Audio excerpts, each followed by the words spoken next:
मेरी अमीनी साहब से सवाल है कि भूख ना लगने की वजह बता दें।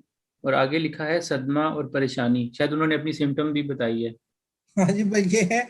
देखें कि जब सदमा होता है तो सबसे ज्यादा अटैक मैदे पे होता है। यानी कि भूख नहीं लगती, जुबान का जायका कड़वा हो जाता है, जिस्म में बुखार आना शुरू हो जाता है, दर्दें शुरू हो जाती हैं। तो लिहाजा इसमें यह है कि सदमे का इलाज किया जाए। और सदमे के लिए एकोनाइट है, आर्सेनिक है, ये पल्स्टीला है, ये नक्सवामी का, ये बहुत अच्छी दवाइयाँ हैं। ये घर में होनी चाहिए, चाहे किसी भी पोटेंसी में हो, 30 में हो, 200 में हो, जीरो में हो। किसी जीरो में आर्सेनिक नहीं इस्तेमाल कर सकते, एकोनाइट इस्तेमाल हो सकती है। तो ये आरामेट बहुत अच्छी दवाई है। जो सोने का पानी है, अगर सोने का आरामेट नहीं मिलती, चूड़ियों को भिगो के रख दीजिए, धोकर एक गिलास या एक टब में, जो छोटे से होते हैं मग्गे वगैरह, उनमें भिगो के रख दें कि ये रेगुलर लेते रहें वरना।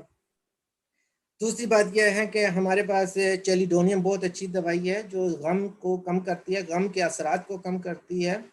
और कार्डस मरियानस है, क्रेटेगस है, बहुत अच्छी दवाइयाँ हैं, इसका इस्तेमाल किया जा सकता है। ठीक है।